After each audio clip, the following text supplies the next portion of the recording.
I believe it can do it, but it will meet resistance. Silver's path to $30 an ounce. Let's talk about it as we explore.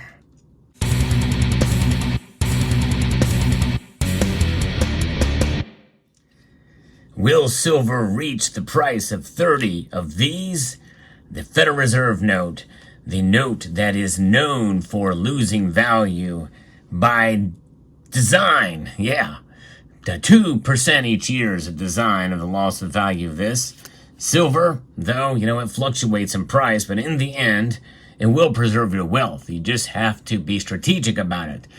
There is strategery involved when you're stacking silver. More so, I think, now than ever before, especially with these fluctuating markets. But notwithstanding, we're going to take a look at what silver is doing right now, and then what it would look like to hit $30 yet again. We're very close. Mere moments before the markets close, silver is trading up 17 cents. Over a 0.5% move today to $29.81 for the ask price. There's a dime's worth of difference between the bid and ask. That spread is fairly normal. In a crazy radical market, that spread will increase. However, when we're seeing silver flirt around with these levels, we're at near the high for the day. We only have 1 cent move to go up to $29.82. So likely with volume relatively low, this is probably where we're going to end the day. There's been a flurry of activity occurring, about an hour or so ago that has led to kind of more of that move and increase steadily upward to where we're at now. But pretty interesting, amazing to see. We're so close we can almost taste it.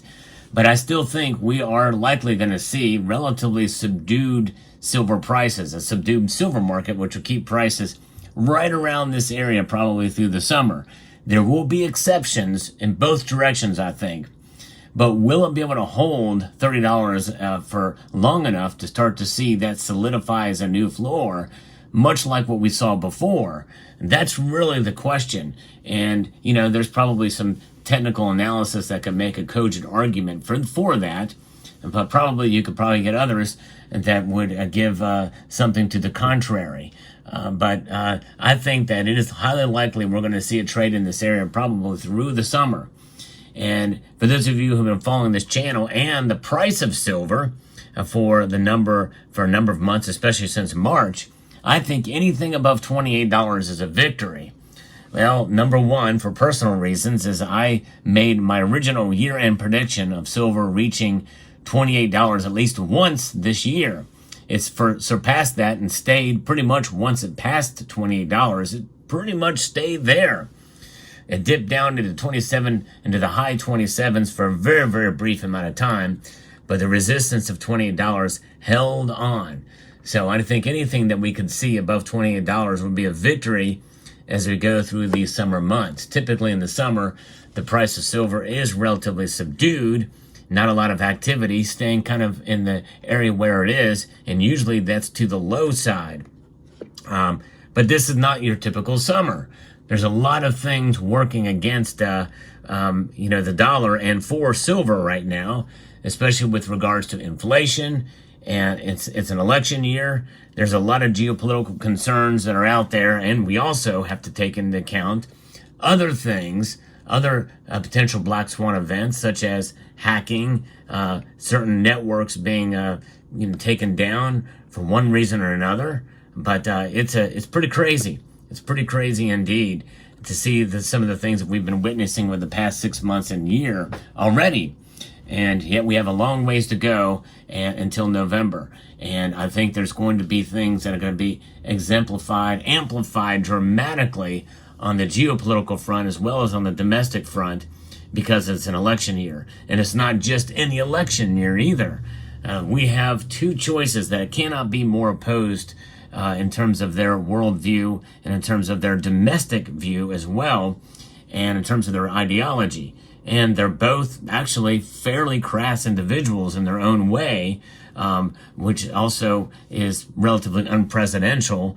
But nonetheless, I think really policy-wise, we probably could not see anything, a wider gap between two candidates in the direction as to where the country is going to go.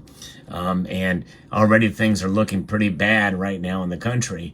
But no matter who is elected, we have to take into account not only the politics, but we have to think in terms of politics with regards to what the Federal Reserve is going to do or not do.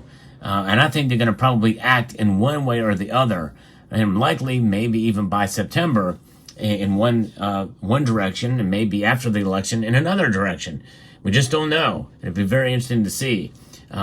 We can speculate all day long. We can see what the Fed Watch tool tells us, but we know typically now it's everybody has the understanding, and it's been demonstrated that if the Federal Reserve were to lower rates, that means that gold and silver will go up.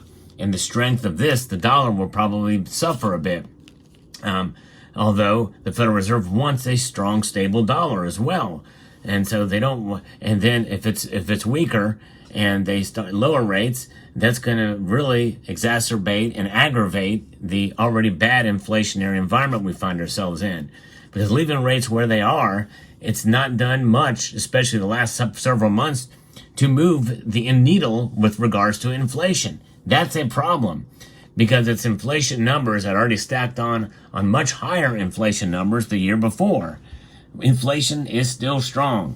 It's not transitory. There's no question about that. And everybody knows it now. That narrative is long gone. But one thing we do know is that inflation is here to stay, and gold and silver are here to stay as well too. And silver's price has done fairly well, very well, I would say, especially this year, in reaction to it, among other factors. And so I think that the idea that silver could hit $30 is a very real possibility. Will it stick? Will it stay through the summer months? I have revised, I've got a new prediction.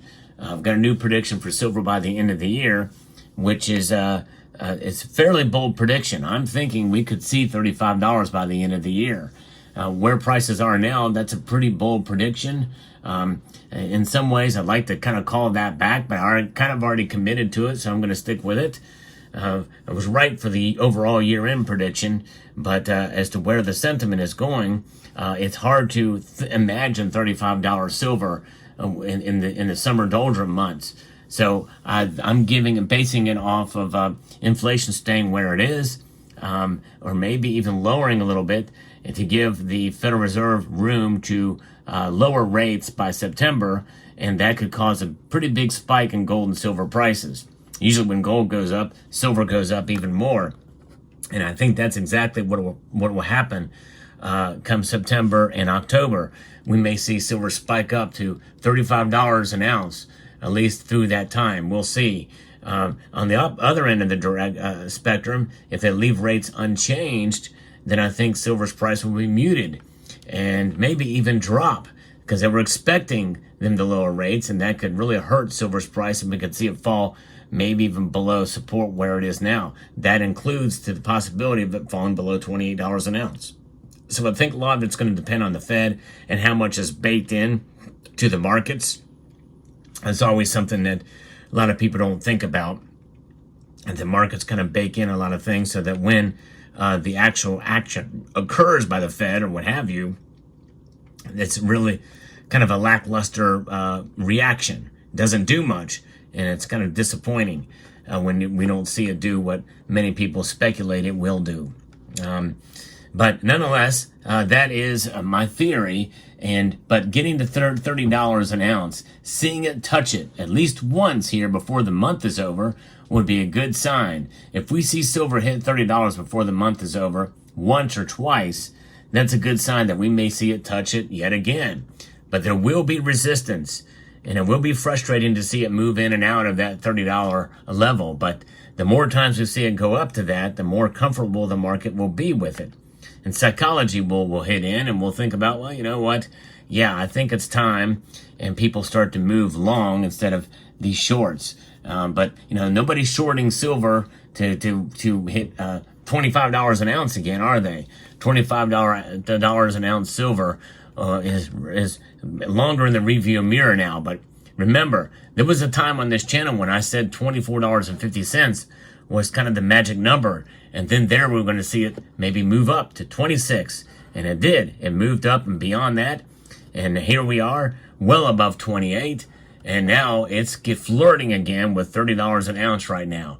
So be encouraged if you're a silver stacker out there. I think we're going to see it touch it several times, and that is directly right in line with the previous video where I made the prediction for the summer doldrum months, somewhere between the high 27s and $31 an ounce, which is the level we could see it, which sounds like a pretty fluctuated time scale there, but nonetheless we've been seeing a lot of activity in the silver market, and we could see little shifts moving up and down in those different directions through the course. So we'll see how it plays out. Let me know what your thoughts are down in the comments section below. Hope you found this video informative, insightful, and educational. Would like to extend a multitude of gratitude to each and every one of you for taking the time to watch, and to encourage you to please rate, share, comment, and subscribe.